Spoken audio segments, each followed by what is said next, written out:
Oh, I thought you were laughing at me. From Beef. All right, good evening, everybody. We're going to get started.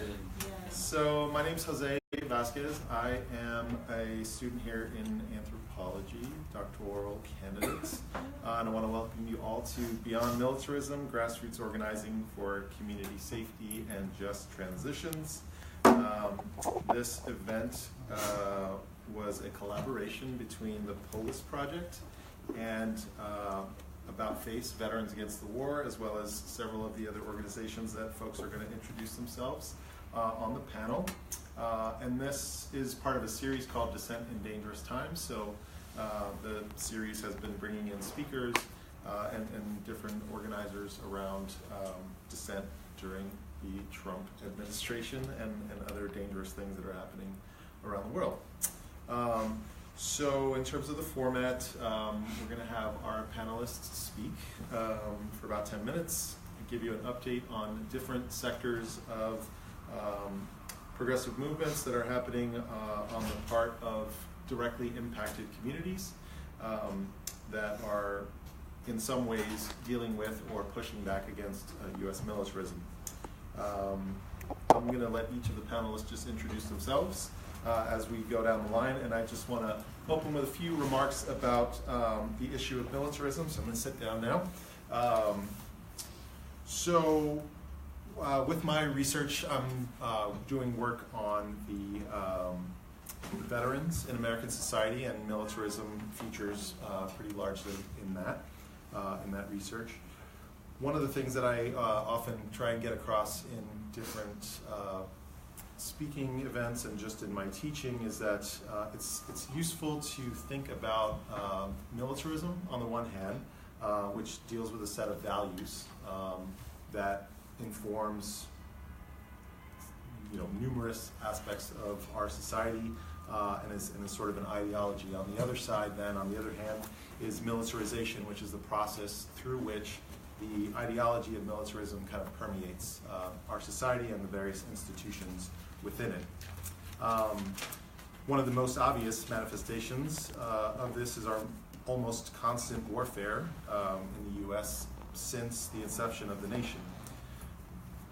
But we also see this playing out in the bloated military defense budget, which eats up huge portions of the overall federal discretionary budget. And if you look at the history of our military budget since World War II, it's just grown exponentially since that point. Traditionally, when we mobilized for war after the war was over or whatever the engagement was, we would demobilize. But since World War II, we've never really scaled back our military. In fact, it's just been growing and growing, and there are larger proportions of our discretionary budget that is dedicated to the process of war. The military-industrial congressional complex that has grown up around this allocation of funds is, in my opinion, a vital threat to our democracy.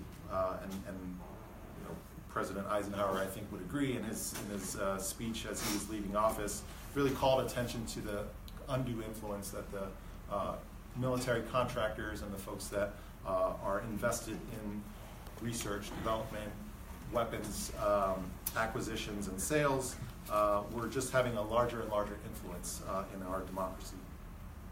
In addition, the militarization of law enforcement through equipment transfers, training, and joint operations is an indication of increased coercion on the part of a power elite that is facing a crisis of legitimacy, and we're seeing that more and more. If you think about the militarization of our border with Mexico, or even the response to the protest movement in response to Standing Rock and the pipeline that was going through there, you can see that it's sort of hard to distinguish our law enforcement from troops that we send overseas in terms of equipment and the tactics that they use.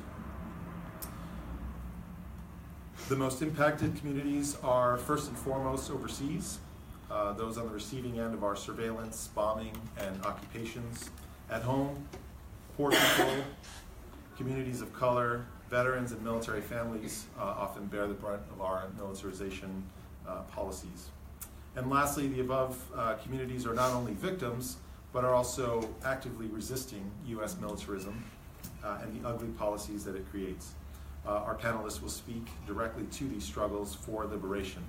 So I'm going to ask Ali Issa with the Iraqi Transnational Collective to kick us off here, and he's got some slides for us that Cassie's going to bring up. So let's give our panelists a hand, and we'll hand it off to Ali. Thank you so much, Jose. I think that introduction was very relevant to the points that I'd like to make.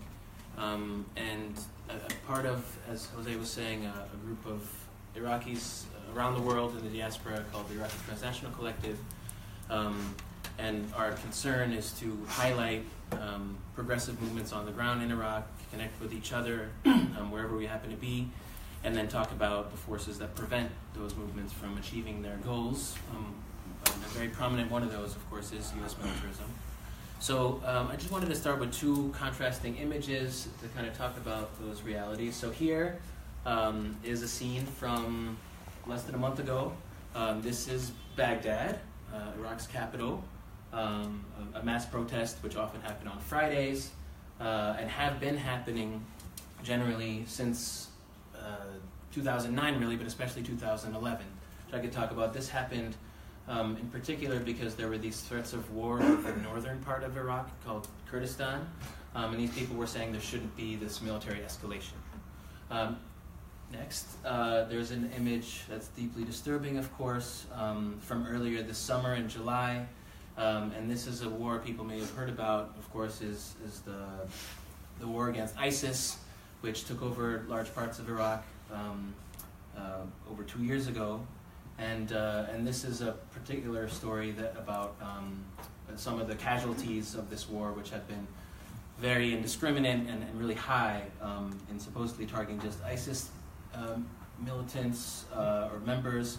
They killed many, many civilians. So how do you balance the question between the fact that there are a lot of progressive voices and attempts set to build different kinds of movements for freedom, and the reality of war, which has been ongoing in Iraq for many decades?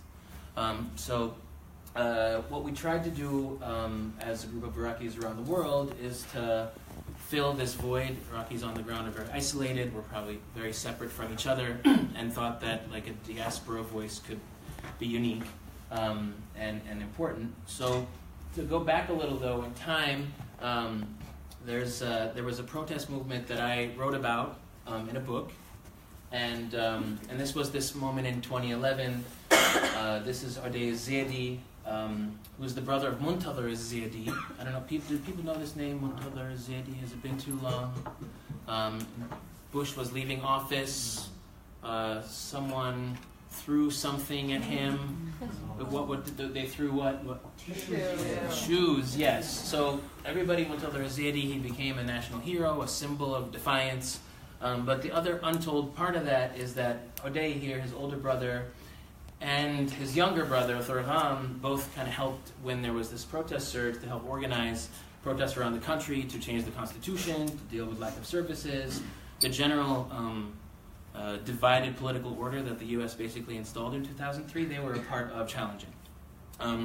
That's also related to things like the Iraqi labor movement. This is Ittihad al-Majalis wa Naqabat al-Ummaliyya fi Iraq, which is like a especially progressive labor federation. Iraq has a long history of labor organizing. And it's also related to this question of representation. Because if you're hearing about war and victimhood all the time, it's very hard to break through and tell a different kind of story about Iraq. And this is a friend, Ahmed, who created a website that tried to tell other stories of Iraqis, named Ahmed Habib. We can come back to him. Similarly, this is Jannat al-Ghazzi, a person that was actually here in New York not too long ago, but is based in Baghdad and is part of Iraq's women's movement, creating women's shelters for the various kinds of violence that women and like gender minorities face. But then also challenging, let's say, the labor movement or other groups to foreground feminism, gender justice, which has a very long history in Iraq. More recently, too, there have been convenings in Iraq called the Iraq Social Forum, modeled after the U.S. Social Forum, World Social Forum. This is actually going to be happening at the end of this month, the fourth one, in Baghdad. And it's an interesting gathering of various kinds of unions, social movement leaders, to try to find a way out of these various like complex of issues that people are dealing with. And even more recently, last week, like I was saying about Iraq's feminist movement being very strong, in the late 50s, Iraq became a republic. So along with that, it passed certain, for the region and even globally, like progressive laws based on gender and family codes. So that meant that women could have as much inheritance as men, or nearly.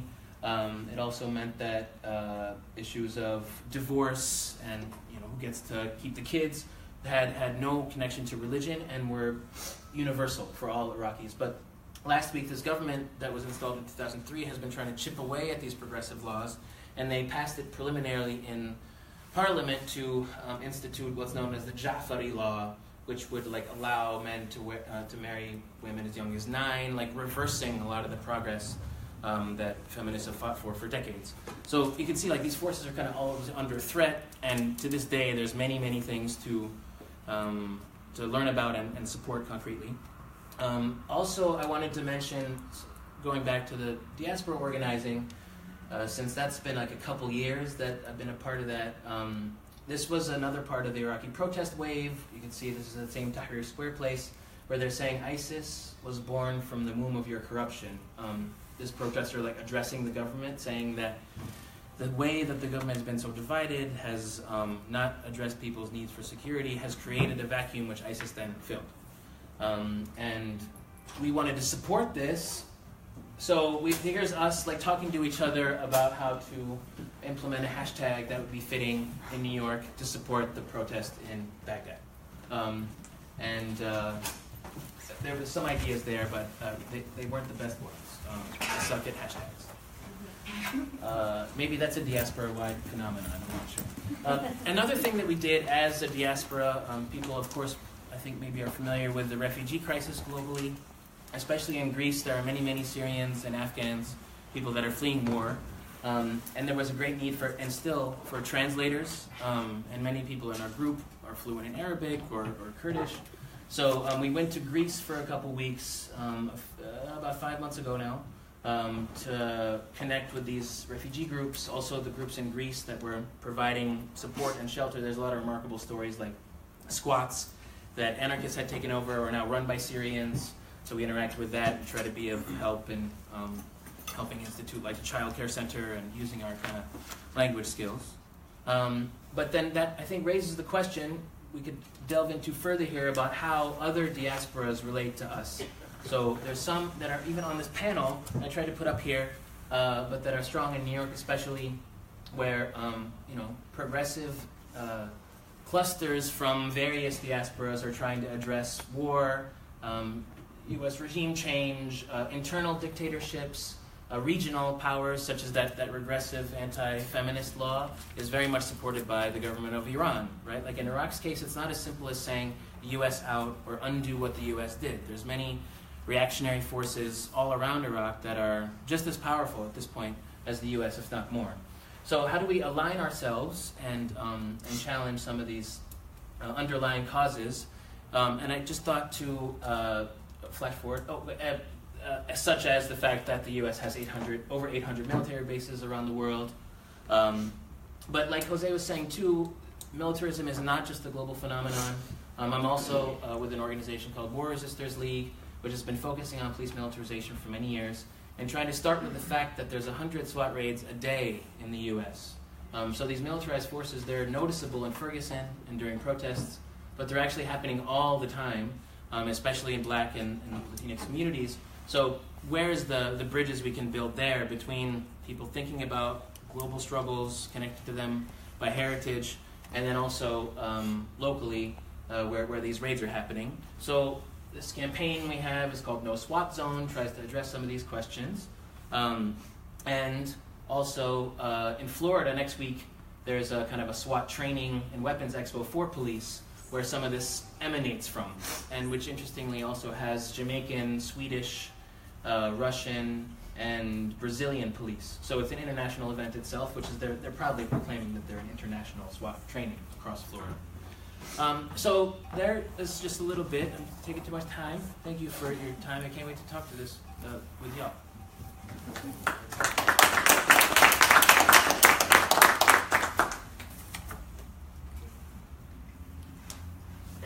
Wait for the presentation, but thank you for the shout out to diasporic organizing. Oh, don't mention it. Yeah, it's amazing. Being I'm a excited to diasporic build. organizer.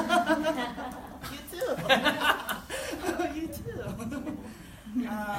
Okay, are you ready? All right. Hi everyone, my name's Nina Macapinlock. I'm with Bayan USA, which is a progressive alliance of anti-imperialist Filipino organizations here in the U.S. We're the overseas chapter of Bayan in the Philippines. And so I have a presentation today. I don't think I'll be as brief as you were, so sorry in advance. I mean, we were asked to cover war and militarism in our country, so. So, next slide, please. I think before we can talk about U.S. militarism and intervention in the Philippines, it's really important to talk about what is going on in the Philippines at all in terms of its political climate. So who here has heard about President Duterte and his war on drugs? It's pretty much everyone, right? Yeah. So I think that this narrative of President Duterte and his bloodthirsty war on drugs has been pretty present in mainstream media, but it's usually presented out of context. The story that's not brought to light here in the U.S. is the fact that the U.S. is very much involved in the war on drugs of the U.S. Duterte regime, and not just in the war on drugs, but in the other wars against the people that the U.S. Duterte regime is waging. And also, the narrative of the war on drugs is often posed as this, humanitarian crisis in a faraway country, and lacks the systemic analysis of how the Philippines became the neo-colony that it is today. So we're going to be talking about the 3 wars on drugs. And so the drug war predominantly affects the urban centers in the Philippines, but the other 2 wars that are raging in the country are mostly in the countryside. And the Philippines is actually predominantly rural country.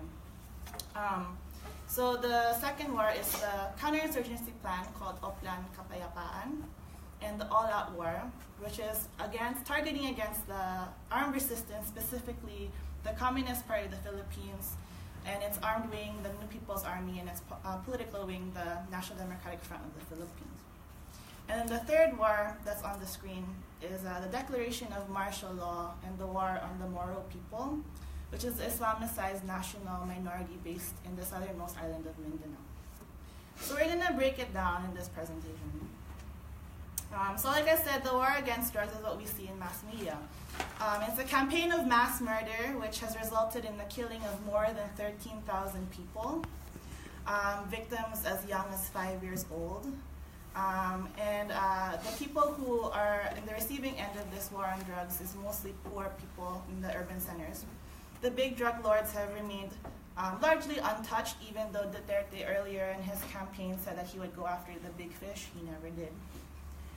The way that people are killed are by police agents in supposed arrest operations and by death squads run by and financed by the police.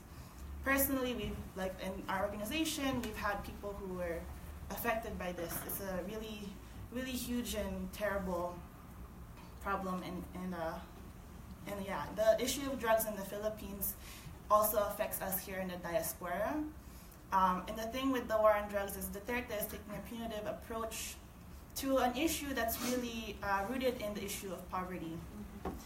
So fascist and punitive methods are used to address the drug problem. And Trump himself has actually commended Duterte on the war on drugs earlier this year. He called them to say, "I just want to congratulate you because I'm hearing of the unbelievable job you're doing on the drug problem."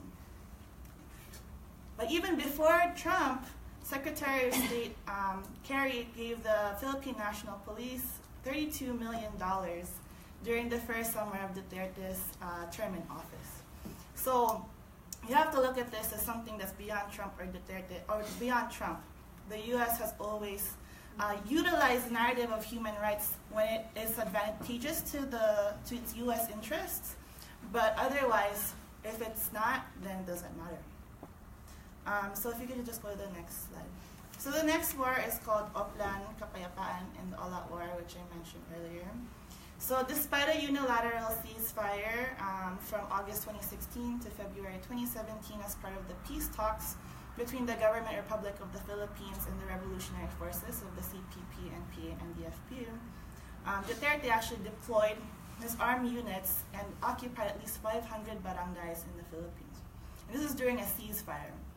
So you can see the lack of, the Philippine government is not loyal when it comes to its end of the peace talks with the Communist Party of the Philippines.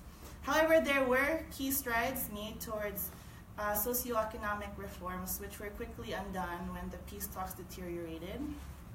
And the termination of the unilateral ceasefire declaration resulted in a declaration of all-out war earlier this year in February against the CPP, and Duterte labeled the communists as terrorists, despite having been in extended peace talks with them for many months prior. And the Oplan Kapayapaan, the counterinsurgency plan, and this all-out war that Duterte has declared also translates into the persecution of not only the armed revolutionaries, but also community leaders, activists, and civilians. There are 91 extrajudicial killings of farmers, peasant leaders, and land reform advocates under Duterte's administration alone, making up the majority of politically motivated extrajudicial killings. Next slide, please. So the third war is martial law and the war against the Moro people. Who here is familiar with the group, the Moro people in the Philippines? Didn't you meet Duterte? Okay. Gio met Duterte. Not before he became a president. It was before. Okay. So the Moro people, like I said earlier, is the Islamicized national minority in Mindanao. So on May 23rd, an alleged ISIS-affiliated group called the Maute Group attacked Marawi City in Mindanao. And then shortly after that, President Duterte placed the entire island of Mindanao, not just Marawi City, but the entire island, which is the second largest island in the Philippines, under martial law. And so President Duterte later suspended the writ of habeas corpus, meaning that it allowed for arrests to happen without a warrant throughout the entire island. And Duterte even praised the infamous example of martial law under dictator Ferdinand Marcos that happened in the 70s. Are people familiar with martial law in the 70s? So during martial law under Marcos, thousands of people were disappeared, murdered, and arrested, including many of our families as Filipino-American migrants. And martial law has never, ever solved anything. And we know this from history and from our personal experiences.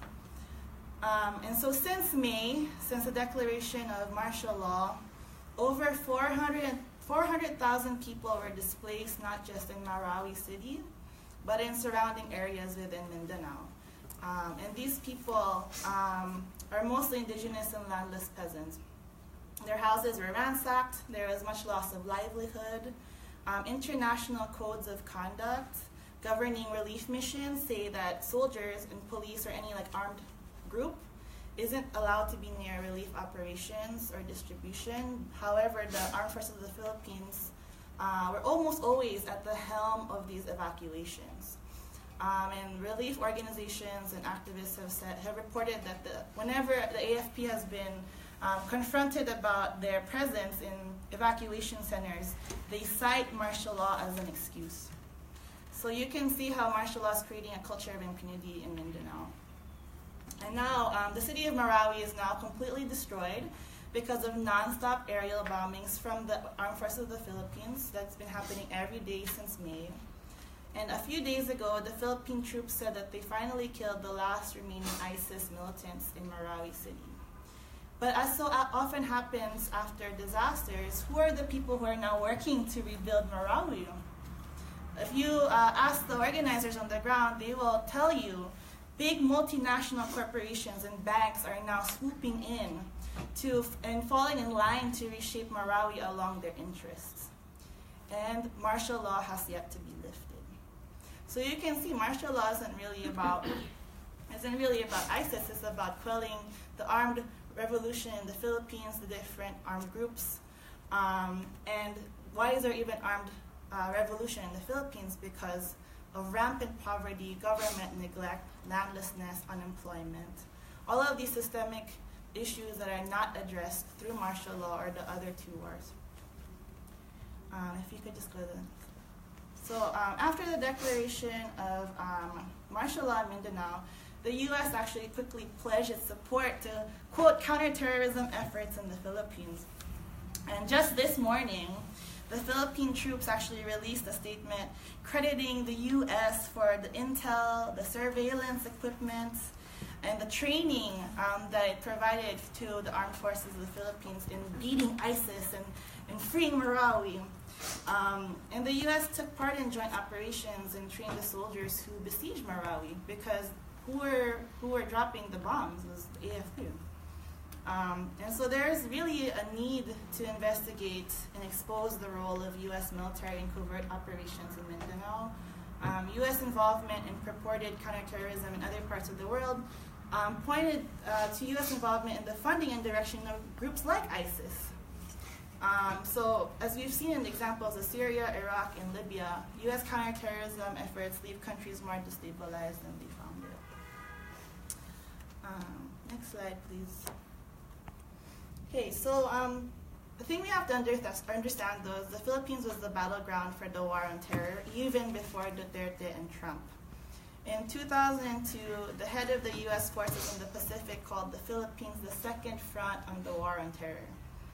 And as many of us may know, where war happens, where militarism happens, there is money and resources to be gained somewhere. And Mindanao is the poorest island in the Philippines. The people are the poorest in Mindanao. Actually sits on $1 trillion worth of mineral resources and has 3 major gas and oil deposits. And the AFP is often used as a private mercenary force by multinational corporations to displace and terrorize indigenous and peasant communities and free up these resources. And we've seen this with our very own eyes. You know, I've been to Mindanao, where stockpiles of gold are guarded by armed forces of the Philippines. These stockpiles are being mined by privately owned companies. Next slide, please. So additionally, the Philippines is in a very strategic geopolitical location and is an important ally to the United States when it comes to war.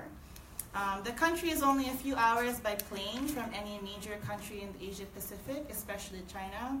And now Trump wants to drag the Philippines into the U.S. conflict with North Korea. So even after the People's Movement banned the permanent U.S. bases in 1992, the U.S. has been able to continue to use the Philippines as a launching pad for wars of aggression in the Asia Pacific. Unequal military agreements like the Visiting Forces Agreement, which was passed in 1998, shortly after the bases were kicked out, and its successor, the Enhanced Defense Cooperation Agreement, or EDCA, have allowed for U.S. intervention in the Philippines, even without the permanent bases. So these agreements allowed for the indefinite permanent presence of at least 660 U.S. Special Operations Forces in Mindanao, dozens of annual war games with thousands of foreign troops on Philippine soil and in Philippine waters, and unlimited free docking and travel through Philippine land, ports, and airspace. So it's actually an even better deal than it was before, because now they don't have to pay rent, and now people don't really know that they're there. They're just embedded in the Philippine bases themselves. Next slide, please. So with Trump's visit to Asia and his upcoming attendance of the East Asia Summit in the Philippines this November 12 to 13, Trump wants to expand U.S. military bases in the Philippines using ISIS as a pretext to project U.S. military power in Asia against China. There's already a word of a named operation similar to Operation Enduring Freedom that happened back in 2002 that was used against the terrorist group Abu Sayyaf. And this was used as a pretext for the U.S. permanent presence. So we can expect something similar happening soon. And we will also not be surprised if when Trump goes to the Philippines He'll commit to increase military aid to the U.S. Duterte regime, despite its bloody human rights record. It is in the interest of the U.S. to continue funding counterinsurgency operations and targeting mass movements opposed to imperialism. The U.S. does not want peace talks between the Government Republic of the Philippines and the revolutionary forces of the NDFP to succeed, since any reforms like national industrialization, independent foreign policy, and genuine agrarian reform will undermine U.S. influence in the country and counter the unequal economic relations between the U.S. and the Philippines that has been so beneficial to the U.S.'s interests. So that brings us to people's resistance. I know it's a lot of information, but this is a picture from a press conference that Bayan held preceding the massive people's rallies that are going to come up now that Trump is going to be in our country, on our own turf. If you could just go to the next slide. So what can we do? November, the ILPS, which is an alliance of member organizations from over 200 organizations from around the world, in coordination with Bayan, will hold a conference called Resist U.S.-Led Wars, Build Peace on November 10 in Manila. There's actually an ILPS here as well, just letting you know. But the ILPS in the Philippines will be leading this, or in the Asia Pacific will be leading this. And then November 11, there's going to be a People's Forum in protest at the U.S. Embassy. And then November 12 to 14, a People's Caravan protest from Manila to the summit at Clark Air Base. And I think some people are actually going to be there from some New York-based organizations. And after the summit protest, the International Coalition for Human Rights in the Philippines will conduct an international solidarity mission with the people of war-torn Mindanao and southern Philippines. So while that's happening in the Philippines, we also have local actions that are during the same time. So we invite everyone to join us here in New York for a community forum specifically on the East Asia Summit in Philippine sovereignty. Tuesday, November 14 at 6:30 in Chinatown at Project Reach. Someone just walked in with the flyers, great timing. So maybe you could just... Thanks, Mike. And then next slide. Things that you can do to support the organizing here. One, endorse the Unity Statement for Peace, Not War in Asia, which is actually led by Nodet Dol and Bayan. Attend our community forum, like I said. And if your organization is interested in building anti-imperialist solidarity, diasporic organizing, you can join ILPS, International League of People Struggle. It's an alliance, but it's really developmental here in New York, and we're still, just basically trying to figure out how to work together more and smash imperialism. That's it. Thank you.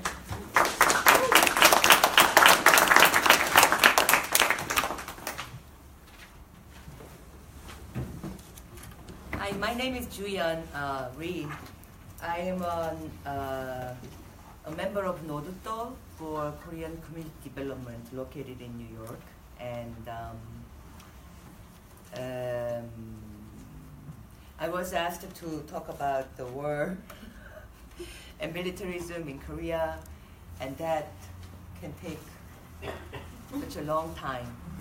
So, because as you would know, North Korea has been on an issue, on news for a long time, and this has been the busiest 2 months for me. So many our allies and colleagues have been asked to speak, doing an interview and going around, and we realized that a lot of people really don't know much about why the North Korea became such an issue with the U.S. and what does U.S. mean to Korean people and Korean history. So I'm going to speak a little bit about that, but I have been talking so much about history, and it's kind of boring, for me to repeat the same information. So I also want to talk a little bit about the culture of resistance and what that means to us and how we can enhance our intentional solidarity. And also one of the biggest questions for us in Noduto is that how to connect the international, what's happening in Korea and what's happening in New York City. So some of our members in Odutol are trying to go to Cop Watch or BLM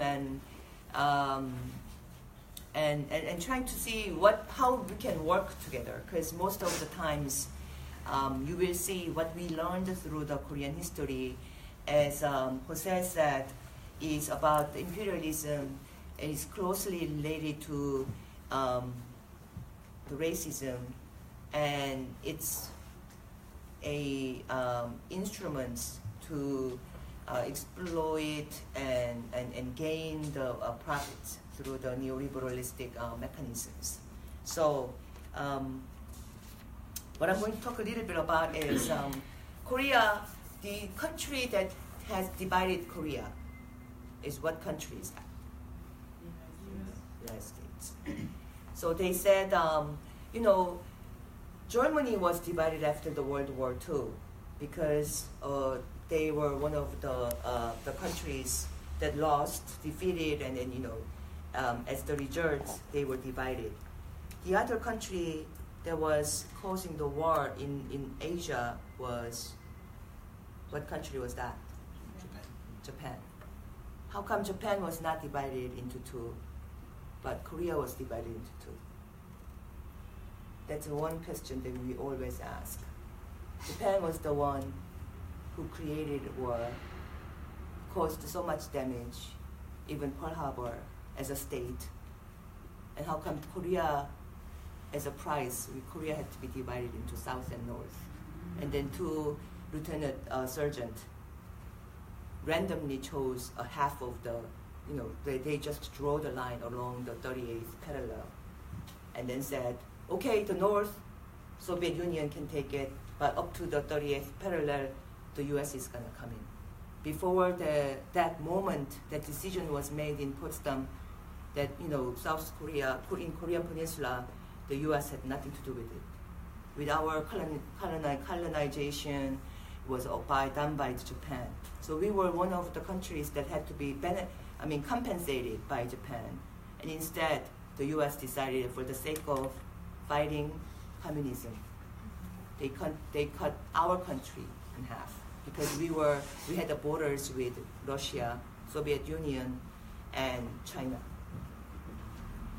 And then, in order to maintain, just like what they are doing in Middle East, in order to maintain a US-friendly government, they have funded and trained the military dictators throughout.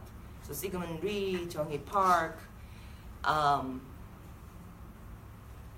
there has been massacres that US soldiers have been named. Is it me? It's you. I hear my voice. Korean people have been really fighting. So now, when you're looking at the North Korea has been always threatened with the usage of US's nuclear weapons first, right, since 1950. And that's the first time that MacArthur decided to use the nuclear weapons also in Korean Peninsula, around the parallel of nearby Pyongyang, its capital city, to contain the Korea. So ever since the war had happened, the North Korea was aware the U.S. has the largest weaponry, the nuclear weapons, missiles, and the North Korea did not have anything. U.S. has the one of the largest military budget, and then they put in 1958, as 4 months after the war the armistice was signed, the North Korea was put on the sanctions list, and that the sanction has been ongoing for the 70 years. So that's why North Korea is saying, the sanctions does not really work, because we have never experienced no sanctions before, so that it's not going to impact. It has been just continuous. Of course, the finances, and they cannot use the bank, and that really hurts their people, and they understand that too. But a lot of times in the U.S. media, because we are still at war, the armistice was never switched to the peace treaty. And so from the 1950, June 15, we are still continuously at war with the U.S. And the armistice was signed by U.S., China, and North Korea. South Korea was not even a party to the armistice. The U.S. did not allow it because South Korea wanted to go and invade the North, and he really wanted to have a unified country. So in that context, the North Korea has been at war for the last 70 years, and the U.S. has all the resources and put the U.S. in North Korea in a blockade and sanctions and a threat of using the U.S. Nuclear missiles and weapons. In addition to that, there is a all year round military exercises, just like Philippines. What's the name? Balikatan. So there is a military exercises the U.S. Army, not only Army, but U.S. military engages in, not only in the Philippines, in Japan, and then in Korea. So all year round, every month, the U.S. military has a military exercises called, how to invade North Korea, how to kill Jong Kim, how are we going to land and then freeze the nuclear facilities. How are we going to do it? That is an up-plan, like OPPLAN. Up-plan and COMPLAN are those plans that they exercise at these war games. What we call it war games, and U.S. always says it's military exercises in a defensive nature. In a defensive nature, we exercise to kill the head of the state. That's very defensive in the nature. But in the U.S., we never hear about it. So whenever in March and in September, the U.S. and South Korea goes into this massive 45 days long military exercises, the military goes in a high alert. They sleep in a uniform, right? And entire nation goes in high alert. And in addition to that, U.S. human rights organizations also have been paying a lot of money to the foundations, quote unquote, human rights foundations that sends the South Korea K-pop dramas or these flyers of nice pictures and nice cars, and then they put it into the balloon and then send it across the border between South and North. And people wonder why North Korea is always keen about defending themselves, and so they are almost hate-filled speeches against the U.S. state. We, Nodutor, also coordinates a trip to learn about South Korea and North Korea. Most of us are born in the U.S. and second-generation immigrants. So I'm not a second-generation immigrant. I'm a first-generation immigrant. So I am fluent in Korean, and I have been for from 2004 to 2014. I was in charge of the program, program coordinator. So whenever we went, we realized that there are people just like you and I, just people dancing and laughing and worried about their children, not studying. In North Korea and in South Korea, people are really living their lives and also worried about the future. In South Korea, there is a very interesting resistance spirit. And in North Korea, I talked about some people say so people were brainwashed and they don't know, so we need to save them. Most of the human rights organization people say that. They are slaved, and I usually tell them, people don't know about national security law. in 1950s and 60s and 70s and 80s, up until the Park Chung-hee was assassinated, there is a law called, very similar to Philippines martial law. We had a law called national security law. So if I am, let's say, convicted under national security law, saying that I am helping, or I'm a communist, or I just endorse communism, I don't even have to be communist. I can endorse or met with the North Korean. And then if I'm persecuted under that law, entire my family, including to the second cousin, cannot go into a public employment. They are excluded. They are labeled as reddies. You know, it's like a severe, entire clan will be punished. And that did not stop people, you know, going onto the street and demonstrated and stood against the government and dictatorship. So North Korean people are also Korean people. If there was a problem, the 45 years of the Japanese colonialism, people never stopped fighting against the colonizers. North Koreans, if there is a security guarantee, they can take care of themselves and they can fight for themselves. We don't need a savior. In that case, that's why North Korea always talks about self-reliance. We only have ourselves to live. And let's not be bullied around by the superpowers, is what North Korea was saying. And also, we call it, because North Korea is using a self-reliance, in South Korea we call it independence. You know, we have to be independent of the foreign forces. But unfortunately, as about 100 US military bases are in South Korea alone. South Korea is a little bit, it's much smaller than New York State, and we have 111 military facilities, including the training grounds and, you know, their facilities and golf course for the soldiers and their families. People are accepting it because of I guess, you know, why are they accepting it? Some people are fighting, but maybe 20%, I think, 20 or 30%. But 70% of people are accepting it because they think in this competitive world that we have to be close to the U.S. has to be ally. And that's what the U.S. is always sending a message, right? Without the strong police, we will be attacked and killed by these villains or, I don't know, murderers and that's the fear. The politics of fear is always there. We will not.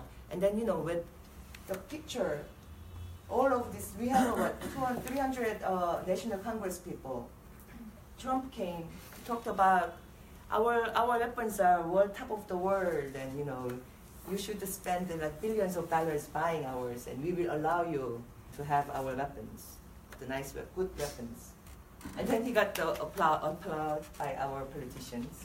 Only 2 out of the 300 stood up and hold the sign to no war and peace. This is a National Congress, the Congressional Hall when he had it. What makes people, though you know, we are aware of the fear, though, right? But we are also aware that the people who does not have anything to lose has to fight. They have to go and then stand up for their own rights. We are all, the Korean, I think, Korean people historically have been fighting not only the Japanese, not only the U.S. imperialists, also the dictatorship or the worker, the employers. They have been fighting with all of those like harsh conditions. Whereas that, we call it as a comradeship. So if it's not, I'm not sure if everyone will agree, because I think there is a generational differences. Where I grew up, it was when I went to college in 1987, they said, okay, now you became a college student, you have a duty to fight the dictatorship for the people who cannot afford to fight on the street. So I barely went to the classroom. I really wanted to go to the classroom.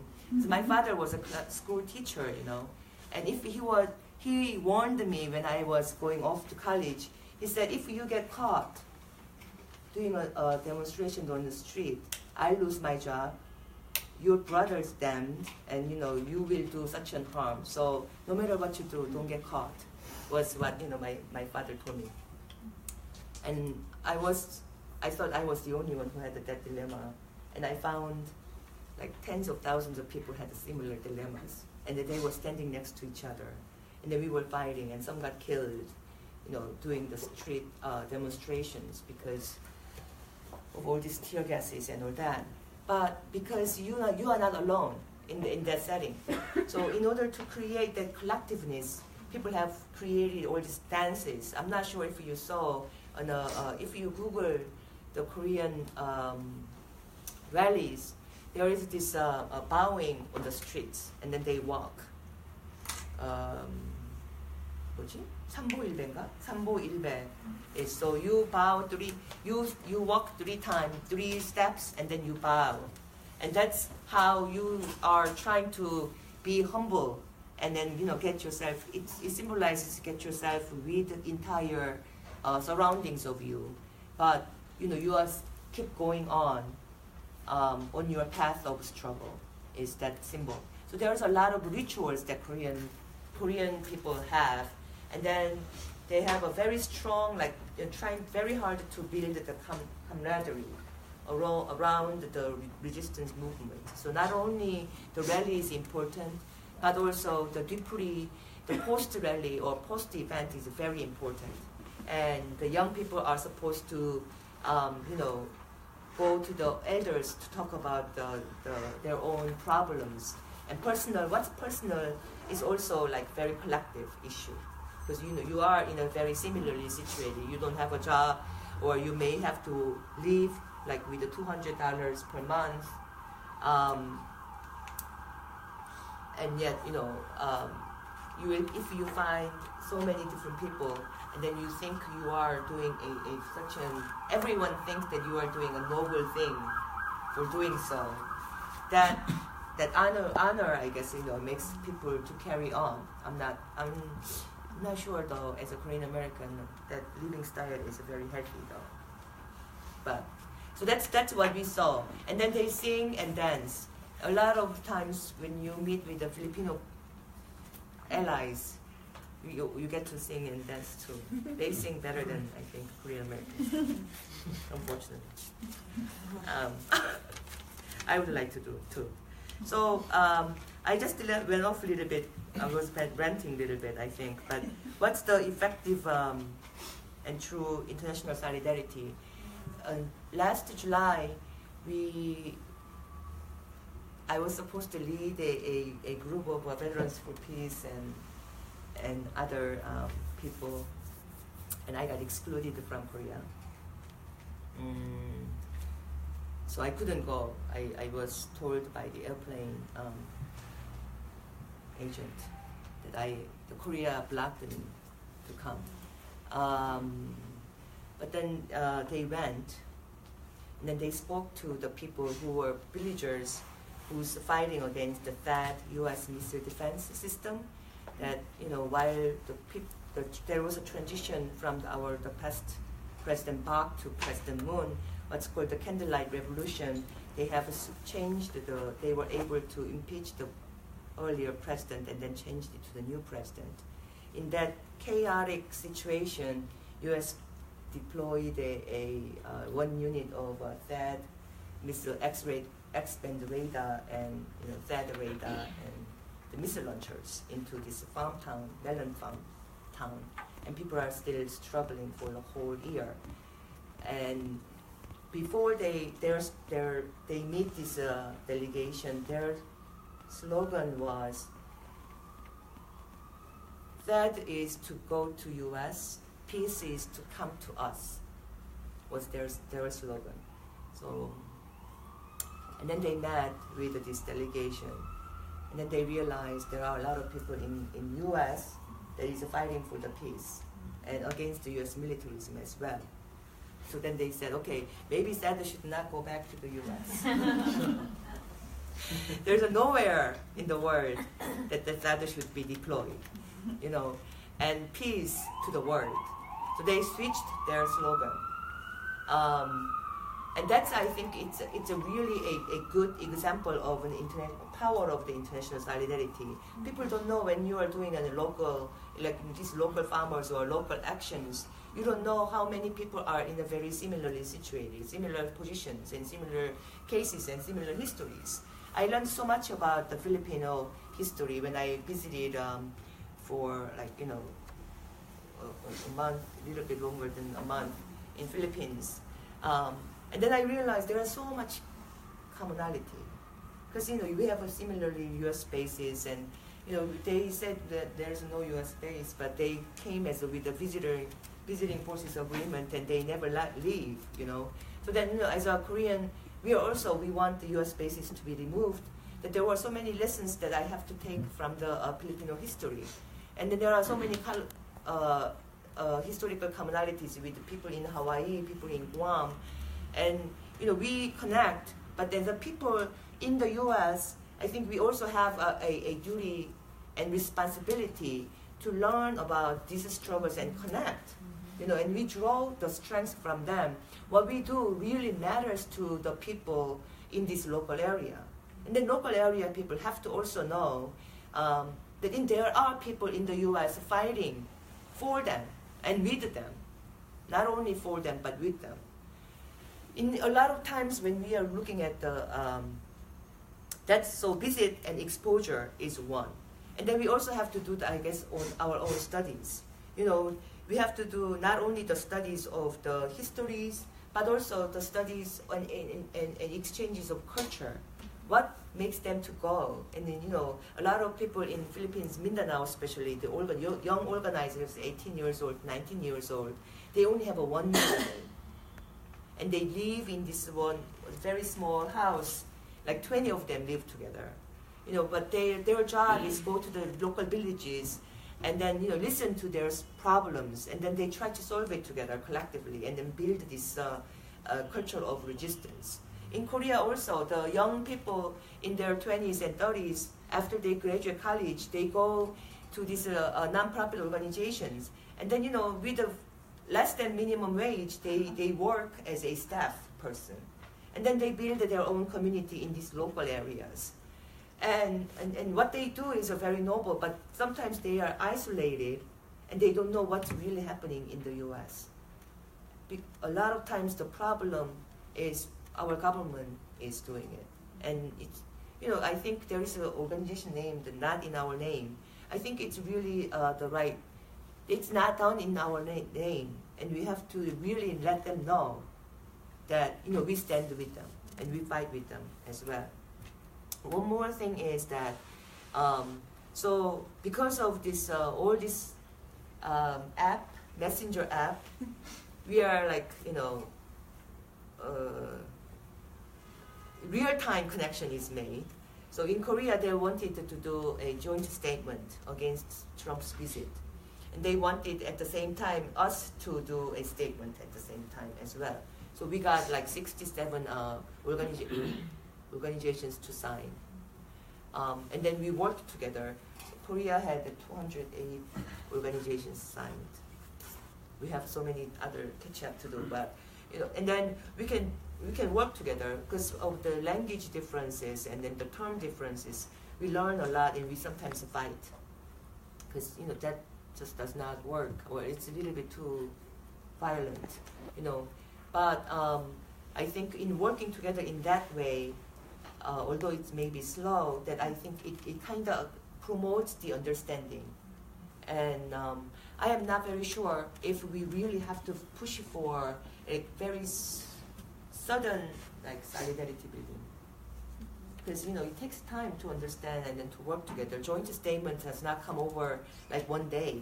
It took us like 7 days, but very devoted people have been just editing and editing and editing, and I just couldn't keep up with it anymore.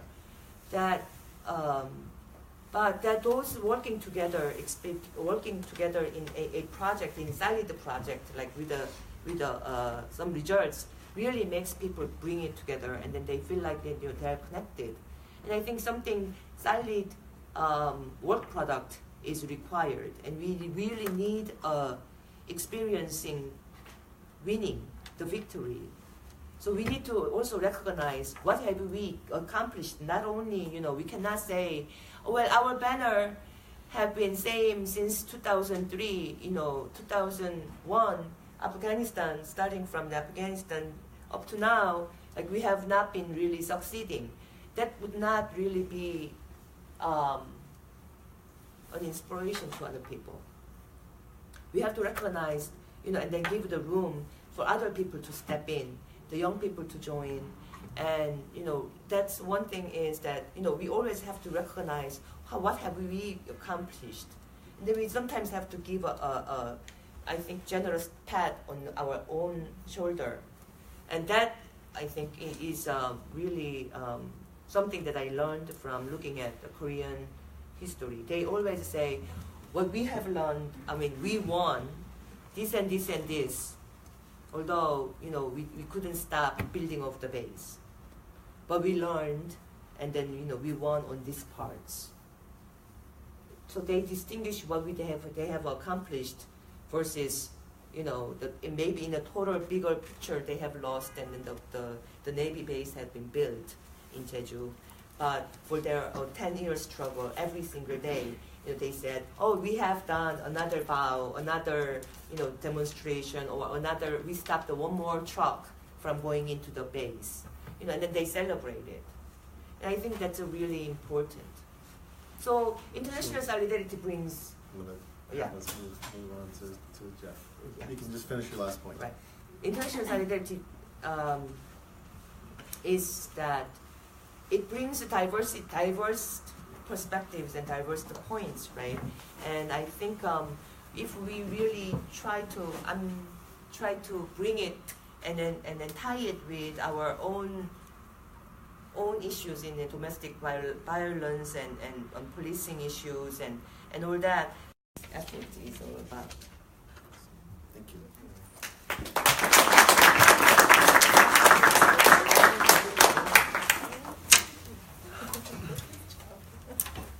Hey everybody, my name is Jeff Camp, and I'm a member of About Face, Veterans Against the War.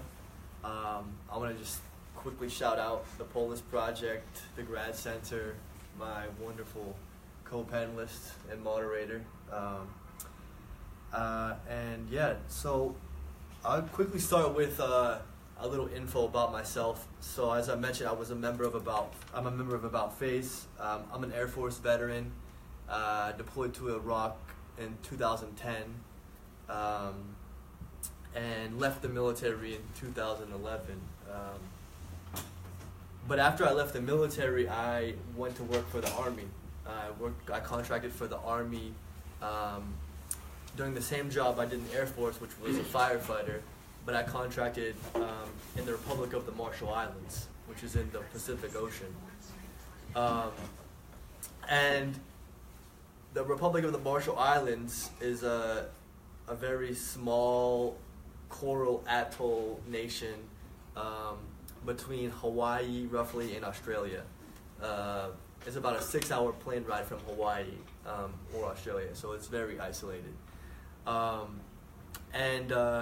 It was one of the first islands that the United States military occupied and took over from the Japanese on the way to Japan in the 40s, and we've been occupying this small island ever since. I say this because although my experience in Iraq on the ground certainly had an effect on me, I think my experience in the Marshall Islands had an even greater effect on my consciousness about exactly what I was a part of. And just to give you a little bit more information, I won't talk extensively about the Marshall Islands, although I enjoy that very much. The Bikini Atoll, has anyone here heard of the Bikini Atoll? Yeah, so that's where a lot of the nuclear testing happened in the 40s and 50s. In fact, there were I think 72 nuclear tests total between like the 48 and 50 something, around that range. And it's equivalent, I think, to like the amount that was exploded is equivalent to like one Nagasaki or Hiroshima every day for a year. That's the total amount that, like, to put it numerically. But they don't do nuclear testing there anymore. And the islands, there are hundreds of islands, so it's very spread out. But the island they operate on still is called the Kwajalein Atoll. And it's the base of operations from the same place as the main base is the same place where they were operating during the nuclear testing, and that's where I was stationed specifically. What they do there now is they test the intercontinental ballistic missile system, such as the THAAD system, and I was there when they were doing extensive testing of the system. So what they do is they shoot a rocket from California, and they shoot it towards the Marshall Islands, simulating some type of incoming nuclear weapon, and then they target that weapon, and then they shoot a targeting missile from, it's called Mech Island in the Marshall Islands, to shoot that missile down. And that missile that shoots it down travels like 3,000 miles in like 30 minutes. The technology is, it's crazy. It's accurate to within like 3 inches. It's pretty insane. So you can imagine the amount of money, the amount of engineering, the amount of brilliance, in fact, that goes into this. But I think the bad point of this is like, for what purpose? And thinking about, like, imagine what we could do with this money and this intelligence in a different situation, different scenario. But so yeah, my time out there was very interesting. The base I was on was primarily military contractors, and that was juxtaposed with the island next to us, which was filled with Marshallese natives who lived in extreme poverty and were very much dependent on like high fructose corn syrup and alcohol, as goes with the U.S. occupation. Also, a lot of they hire out the air range there, the missile range there, to like SpaceX. When I was there, NASA launched a satellite. So that's a little about me and my experience in the Marshall Islands. And if you want to talk about that more, I'd be happy to do so at another time. But I kind of wanted to organize my brief comments around like 3 sections. The first section is kind of like, I was thinking about why militarism, why do we need militarism, or why does militarism exist? And I think like something that I was thinking about, and something that certainly came up here, is like this idea that we need it as like some safety mechanism. It keeps us secure, especially from like American exceptionalism perspective, is like, oh, we have to do this or someone else will do this. And that's how it's sold and packaged to like the majority of Americans too, right? And then also like certain sectors of the other countries, like South Korea, like maybe middle class folks, people who are aligned with this. But the reality is like militarism is just basically the use of force to maintain a system, right? Like we have to use force to take. That's what's been happening from the early colonial times until present. You have militaries and weapons, and you go in and you take what you want, and then that's like private profits for whoever has the power. And like that's the essence of what militarism is. It doesn't serve itself. It serves like this larger global economic system that could not sustain itself without it. So talked about my personal experience. So so militarism is this thing. We don't like it. We want to change it. So About Face as an organization, we've kind of developed this campaign called Drop the M.I.C, which is Drop the Military-Industrial Complex. And I haven't been involved a lot with the planning of this, so I don't know all the details, but basically it's kind of been being pushed for a little over a year now. And it's still being researched and fleshed out, but you can see kind of we got some cool logos going on here. And it's kind of like twofold, right? So we want to get rid of the military-industrial complex, but we also want to reclaim our resources. So it both has a protest component, but it also like has a prefigurative component. And yeah, I think I don't know, I can't articulate a clear goal for Drop the M.I.C. I think that's still very much being figured out, but it's opposed to militarism, and we're opposed to militarism, and I don't know if we could declare as a goal, as an organization, that we're going to end militarism, because we certainly could not do that by ourselves. And I think that's what this is about building solidarity, across the U.S., but also internationally, because there's no way that we can have an impact unless we're doing this on a pretty large scale. So I'm excited to be here and hear about my co-panelists' work, and I'm hopeful about that. So I'm blue collar. I'm in the union. So I'm around a lot of people who don't think like me a lot of the times. And something I was thinking about, it's always about taxes. I always hear my coworkers talking about taxes. Oh, the government's taking so much money of taxes. There's no critique of U.S. foreign policy, really. I mean, maybe the Iraq War and that sort of thing. But I think part of our job as an organization, or at least I think where I'm at, is to really figure out how do we talk about taxes and funding in a way that that changes the narrative, right? So it's always about taxes and funding are going to some welfare queen or someone who's undeserving of this money, which even if you think that, which I don't, but it's still so much of a small portion that it's insignificant. I mean, most of us, I think, know that the majority of our tax money goes to funding the military apparatus that is operating on a global scale. So I think part of our challenge is to think about how can we undermine that narrative and dig into that, which I just came out of a really amazing training that was held by the Center for Story-Based Strategy. I don't know if people are familiar with them. I would highly recommend looking them up.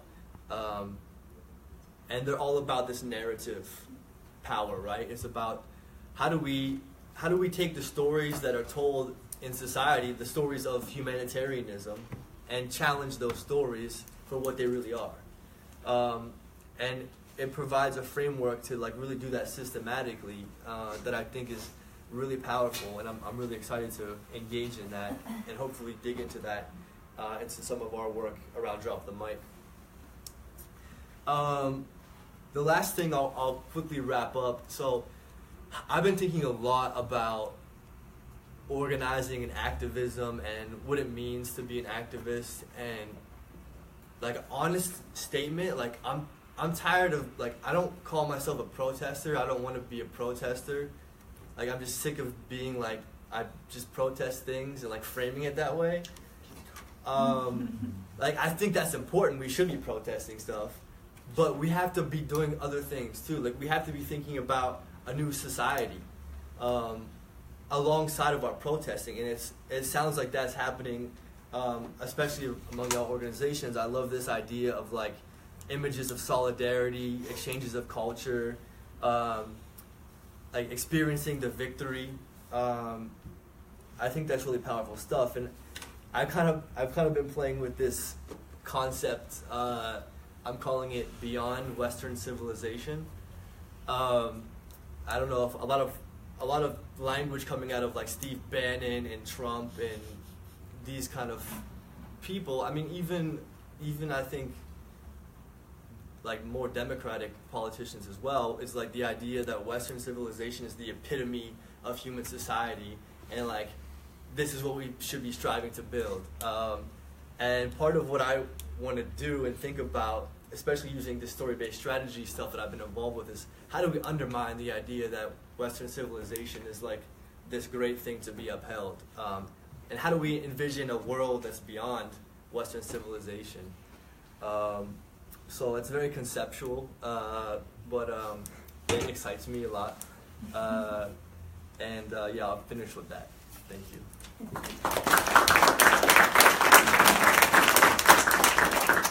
All right, so a lot of themes came up with our panel's presentation. Definitely the issue of history and folks' lack of understanding of how we got to some of the places that we are in different places around the world, which I think is should be coupled with, or learning about history should be a big part of political education. The legacies of colonialism and imperialism are still reverberating today, and you know, there may be some people that have a hard time referring to the U.S. as an empire, but certainly given the map that Ali put up earlier in terms of our spread militarily, I can't think of another term that would apply more appropriately to the U.S. With all of that, though, there's resistance, right? There's resistance happening all around the world, from the grassroots on up, all the way into, you know, congressional halls. I think that, you know, any time that you have these sort of forces trying to push forward an agenda, there will always be folks that are pushing back. I think that's important. And lastly, international solidarity, right? That it's not, you know, there are a lot of people fighting in the trenches and may not even be aware of other fights that are happening, but I think it's hugely important to draw lessons from and connect with, you know, movements that are happening across different sectors within a country, but then also internationally. I think that's hugely important, and hopefully something that the Drop the M.I.C campaign will incorporate as we move forward. I'm also a member of About Face, and I'll just say a little bit more about the campaign. As Jeff said, it's very much in the kind of early stages.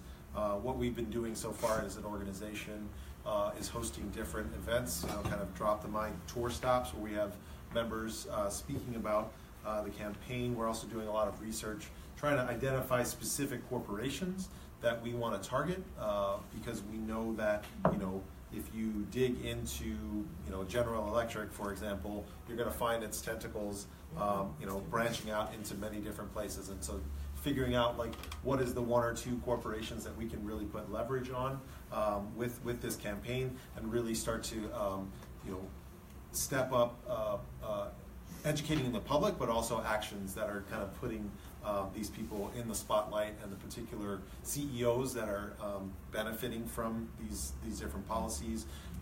These corporations are also heavily involved in campaign financing, so you can connect the dots and the finances from a particular congressional race, and, you know, and look at the numbers and see which corporations are targeting particular elected officials, and then the lobbying efforts that happen once those officials get into office, and the type of you know, appropriation of funds, where the manufacturing is happening for different weapon systems, for example. All of that stuff, I think we're trying to, like, map it out. It's a huge process, right, the military-industrial complex, but really trying to identify, you know, who are the top 5 players, top, you know, 3 to 5 players that we can begin to do some, like, corporate campaigns and really step up the actions around this. So looking forward to that, and looking forward to working with our allies on that.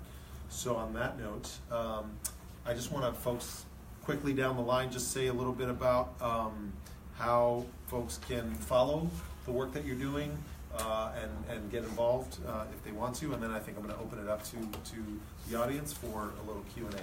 So quickly, website, you know, Nina did a good job of foreshadowing some events that are happening just next week. Yeah, just, you know, Facebook, Twitter, whatever the case might be. So, Jeff, you want to start? Yeah, you can check out, I think the website is still ivaw.org. But as far as social media, I think most of it switched over to our new name, About Face Veterans Against the War, and often it has, in parentheses, Iraq Veterans Against the War, IVAW, still in place.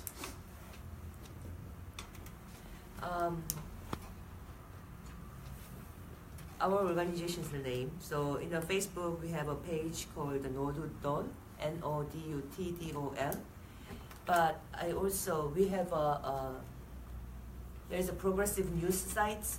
There are a lot of different news. So if you want to see here and about some good Korea-related news, it's a Zoom in Korea, one word. Zoom as a Z. .org, and then kpolicy.org is a good site. Also, we have an oral history performance. So, you know, we are also doing some kind of a performance in next week, Saturday, in Woodside Library from 4 p.m. to 5 p.m. So it's about, you know, trying to connect with our parent generation and what they have experienced through the war, and then we are trying to reinterpret into a little bit more artistic, visual, audio, and performance type of work. So you can ask later Luke Lee about that performance if you're interested. We are also doing a kimchi bowl, which is our own party and fundraiser on December 9th. So we'll try to cook together a kimchi-related food, and then people can come and then talk about Korea. Currently, as of now, there is a delegation of second generation who does not speak Korean at all. 18 of them are in Korea, experiencing different parts of movement and social sectors.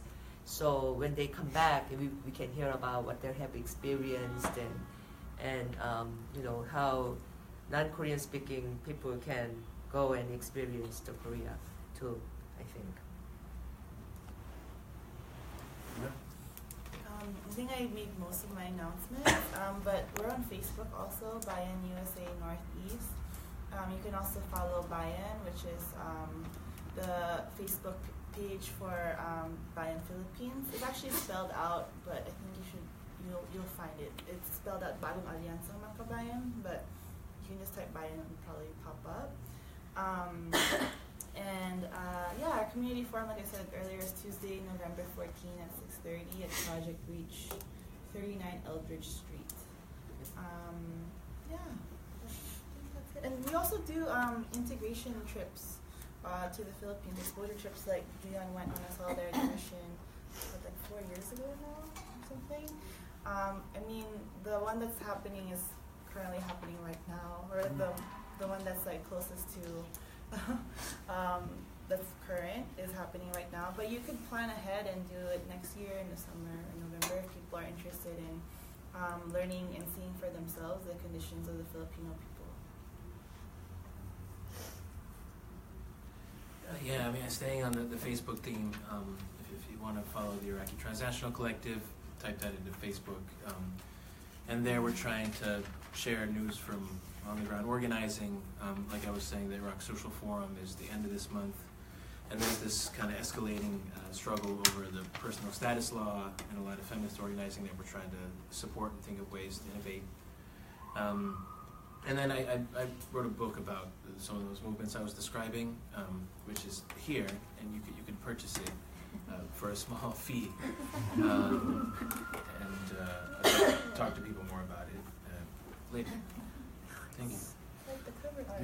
Yeah. Do you have copies here or no? Yeah, I have a bunch of stuff. Okay, so you can get copies of that. There's going to be an information table back there. There's a bunch of about face materials there, and we'll put Ali's book up there as well. Suchitra, you want to make an announcement? The Polis Project will have all this information online. So even if you just go to the polisproject.com, I will make sure that all the links and everything else is on, so that people can go to one place and then access it. So it should be up by 10 tomorrow morning. Awesome. Thank you. So we're going to open it up for a little Q&A if folks have some questions, and then we're going to close out with a poem. Any questions for our panelists? Yes? I'll ask the question. For me, the narrative of the U.S. war is just as important as the fight that we're fighting. Because for the average American here, when you talk about war, it's influenced by the American film, right?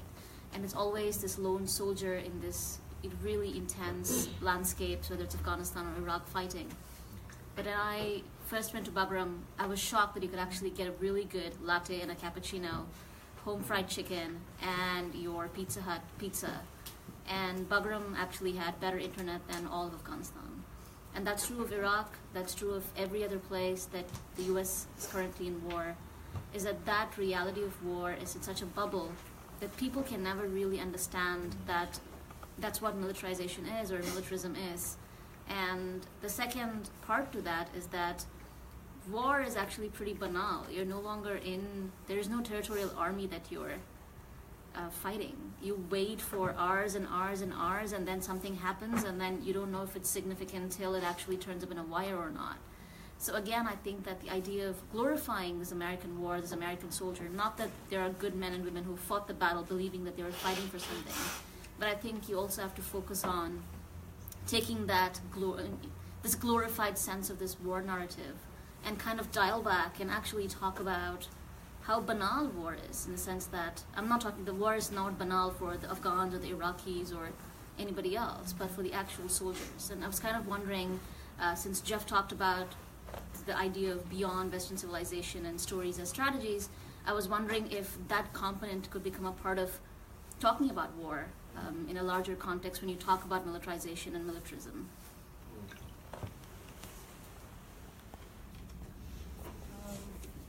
I can respond. I think that that's a really important fact to acknowledge, especially when it comes to thinking about how do you build an anti-imperialist, anti-war movement in the United States. Because if you think about issues that young people are excited to work on, war isn't necessarily at the top, right? When you think of anti-war movements in the United States, people tend to think of like baby boomers or people, from the 60s era who are, peace activists, anti-war activists, and so I think that acknowledging like this, the way you said, is banality, right? Or maybe it's more like kind of like alienation of people from the realities of war and just like not really understanding how it affects like communities overseas and how it's connected to wars that are being waged here domestically. I think that's really important because we have to educate about that then and tell people about what's actually happening and link and raise it to the political realities here, like Jian was saying, racism and displacement and gentrification, all the local issues here are also forms of war. So I think that's a really important messaging and political education tool. Yeah, I can add to that. I think that the limited understanding that the average American has about war, as you said, is often only told through the eyes of, a straight white male combat veteran, right? And the research that I'm doing, like the title of my dissertation is The Veteran Mystique, because it's this image of a soldier or a veteran that is kind of the focal point of this narrative about war. But what I think that does then is takes away from people's deeper understanding of the realities, not only of what that individual experienced, right? Because often Hollywood versions of war are just that, Hollywood versions of war. It doesn't really get at, the drudgery of being a soldier, what the kind of moral quandaries that often people are put into when they go to war, and then what the life of a veteran is like once they leave, right? It's yellow ribbons and it's parades, and there's a certain way that civilian society is supposed to interact with soldiers or vets, right? Very much, this kind of thank you for your service, phrase that's out there, and people get socialized into thinking that that's my duty as a civilian is to somehow honor this person who served in war. But that totally masks the reality of both that person's story, right? So it sort of takes away their agency, because now they're sort of painted into a corner about how they can even talk about their own service and their experience. At the same time, then, it completely erases Iraqis and Afghans, and if you watch American Sniper, you have no sense of what it's like on that end of the war, right? In some ways, the people that are in those films that are playing the roles of Iraqi civilians, they're almost like backdrop or props in the movie. They don't even often even have a speaking role in the film, right? It's all told through the eyes, or the scope of this particular sniper. And I think that that's a huge problem, right? That's a problem because it, again, that narrative serves the interests of those that are benefiting from war, right? It's a way to sort of keep the populace docile, and we're supposed to defer to soldiers and vets when it comes to the issue of war. That they know, they've been there, so they're the authorities on this. But I think any democracy where we stop questioning those in power, and particularly those that are sending us off to war, we put ourselves in a lot more danger than we often acknowledge. And I think one of the things that I've learned, particularly working with Ali, is over and over again, if there is any attention paid to the people in war zones and in occupied countries, they're almost always painted as victims, right? That they have no agency whatsoever. And I think it's important to acknowledge that there's resistance on their end, and that there's organizing, and that there's people that are trying to rebuild their civil society, after living under the occupation, foreign occupation by the U.S. and a war of aggression. So yeah, I'm with you on that, and I think that it's hugely important. It's not to diminish the importance of veterans, and the kind of veterans that I hang around with have a critique, right, and have gone through those experiences and come to realizations that, oh, actually I'm not here liberating Iraqi people. We're here brutalizing people. We're rounding up military-age men and submitting them to torture. And it's not about freedom and democracy and any of that other stuff, right? They quickly see, that their worldview is kind of shattered when they're in a place where they're being asked to brutalize people, that they don't speak the language, they don't understand the culture, and they're often on military bases right next to contractors that are making 10 times as much as the average soldier, right? And so they quickly understand the corruption and that this is big business, right? That war is big business, and that's more and more of it is being privatized and outsourced. Yep. I want to thank you all for your talks. There's so much to process in real time. My name's Ange. I'm in New York City Students for Justice in Palestine. Just to preface my brief comment and question, but when we think about like what war looks like, all of you laid out, these outlines of very tangible and direct kind of just blatant forms of imperialism and violence, the weapons testing, the threats of the war games, the martial law, the 15 years of occupation ongoing, or 13, 14 at this point. But just going back to the summer of 2014 for a second, when Gaza was getting bombed to oblivion, Ferguson was uprising. These kind of connections were being made about militarization and everything, and you started seeing a lot of journalists who were beginning to look at who was actually funding this stuff and looking at the 1033 Pentagon program, then kind of figuring out that DHS was actually funding police departments at upwards of 8 times what DoD was doing, and so kind of connecting these dots. And so, Ferguson to Palestine kind of entered our consciousness, and it was powerful, not just, rhetorically, but as many of you laid out, to actually begin to articulate that this isn't just symbolic, this is material. But to pivot to my question, when we look in New York right now, like in the midst of de Blasio's, re-election, and everyone in the press on the left is the left and the New York Times and et cetera, saying, progressive mayor elected again, blah, blah, blah. But like the normal in New York right now is like the FBI and the ATF and the Department of Homeland Security raiding projects every day, and nobody talks about it in the mainstream.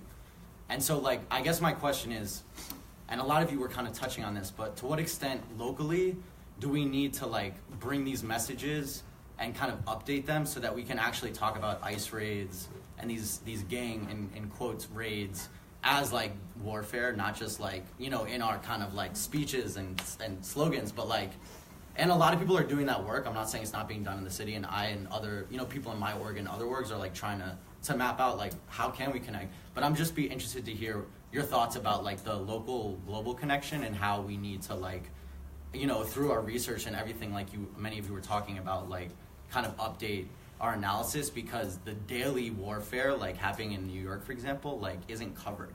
So a lot of people don't even know that it's happening, and that's something I struggle with, and I know a lot of people are working through and organizing around every day. But I know there's a long-winded question, but I'd just be interested to hear any thoughts on that.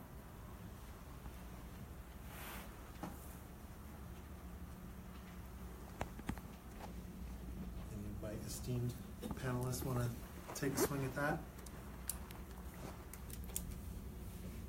I'm wondering, Ali, if with the work that y'all are doing with the SWAT, no SWAT zone, how you see that connecting with this question, because I think I see some parallels there. Yeah, definitely, and I think everybody was saying how the present anti-war movement, people talk about militarism, whether globally or domestically, feels inadequate. We're struggling to make these kind of connections, but it's slow and there's experiments. Because the way things have developed is that they're very much out of sight. Movements are very focused on one issue, one identity, so talking about kind of working across diasporas, I think, is exciting for that reason. But what Jose was talking about, if people hadn't heard, is trying to identify SWAT trainings and weapons expos as a moment when militarism is very clear within the U.S.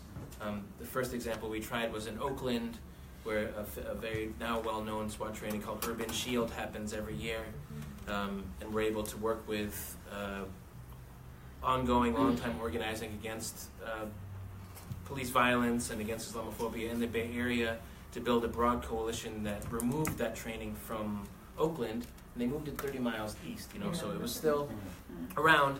But it was just also kind of luck, to be honest, too, because the mayor was trying to get reelected, so she wanted to distance herself once we made it a scandal enough to talk about this obviously aggressive aspect of policing, which is really actually an extension of everyday policing in many ways. With racist T-shirts they're selling, it was just a really bad example. So how can you use that to talk about?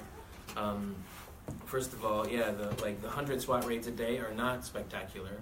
And they're happening in big cities, but also in rural areas, and they're just the excuse is to, much like the Philippines, talk about a war on drugs, but has become momentum in and of itself, and part of a recruiting tactic actually to get police to work there. And then now that there's this international SWAT element, you can also begin to talk about how Jamaican and Swedish and Brazilian police are in Florida every year at their version of Urban Shield. And we're working, talking with the Dream Defenders, which is a very exciting group based in Florida that wants to pursue that. So those are beginnings, but at the same time, it doesn't really address the question of then what about the 873 military bases, actual war? And that's where I think it's complicated, because the metaphor is important, but then to say it's war is not true. I think, if you talk to people who have been in war zones and are under starvation conditions in Yemen, or being bombed by Russian planes in Syria, there is a difference. So how does that begin a conversation and a comparison, and then to acknowledge that fighting oppression here can help us then build those like deeper internationalist questions to address the U.S. and other kind of empirical footprints that are happening elsewhere. So I think it's a worthy question, but just to decenter the U.S. as we're talking about people around the world that are fighting is one step that I found to be helpful to build that inspiration in Korea and beyond.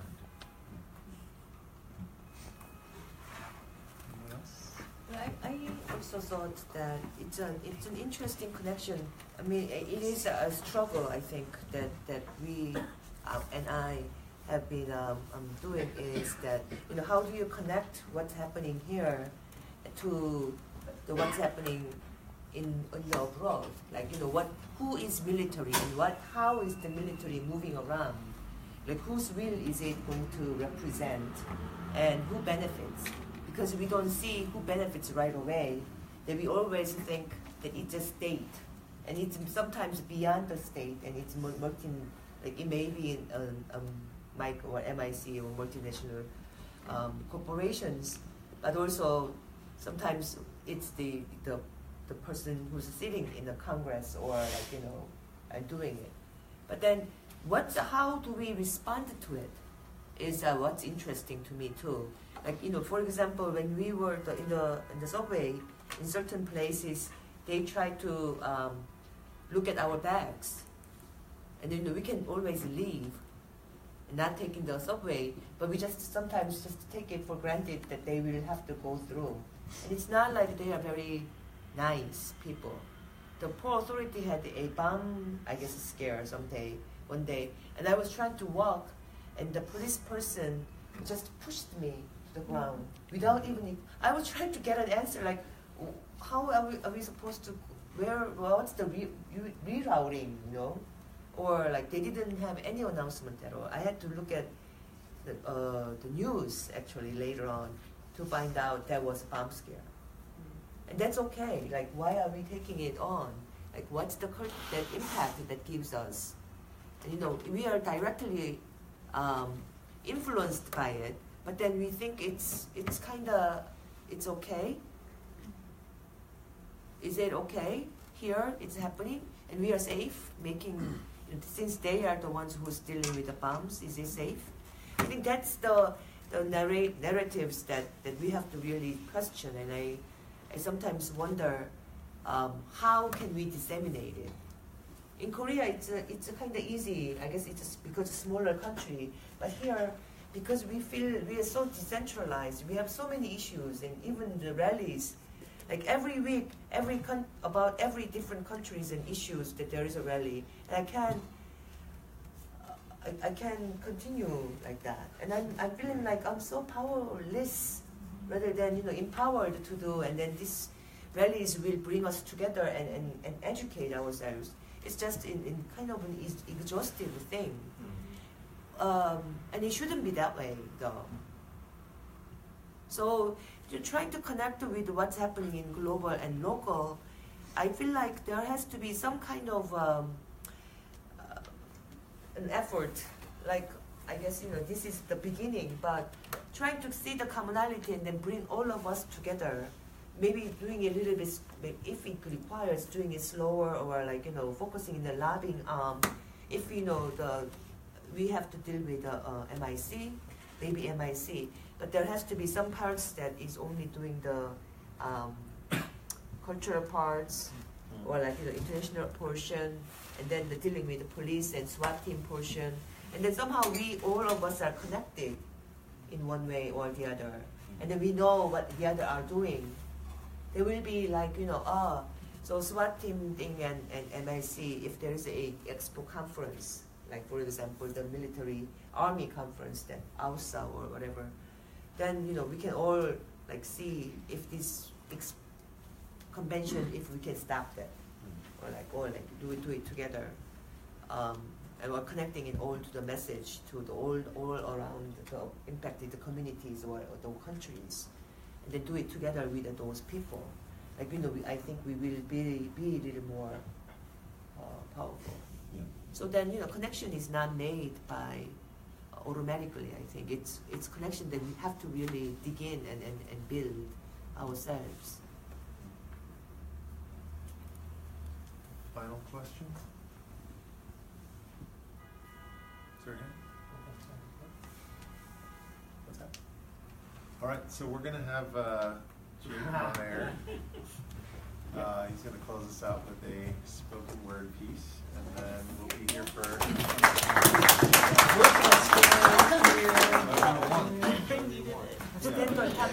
I would rather stand underneath, to be honest. We I'll stand over here. I'll stand over Cool, here. cool. That way I'm as far away as possible. Full disclosure, I'm not a spoken word artist, but this is a piece that I wrote. We're coming up on Veterans Day, and for anti-war veterans, it's just a very complicated and uncomfortable day.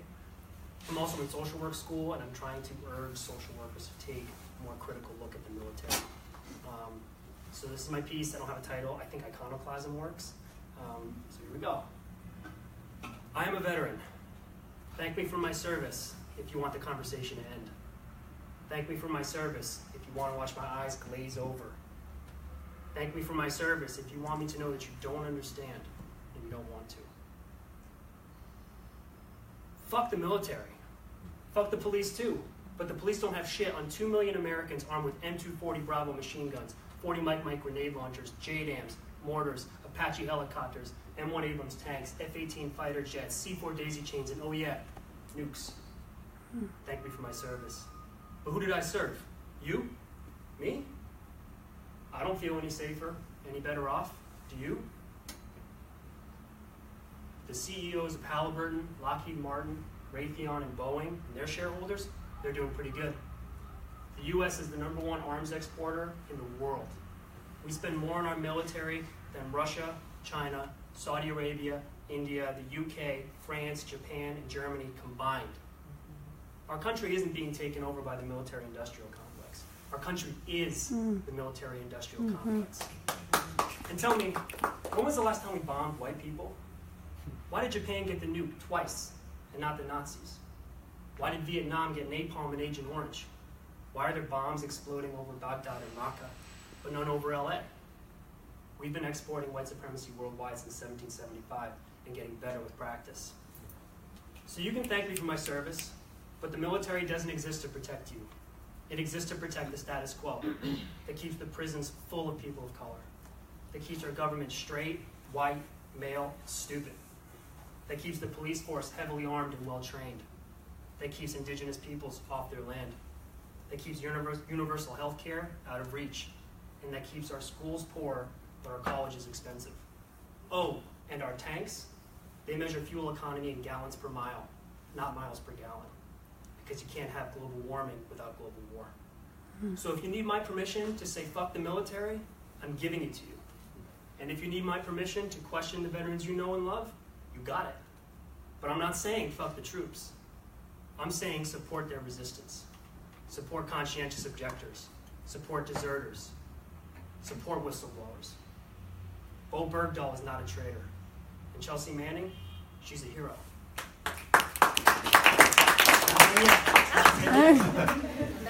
An applause. Yeah, I like that. Thank you.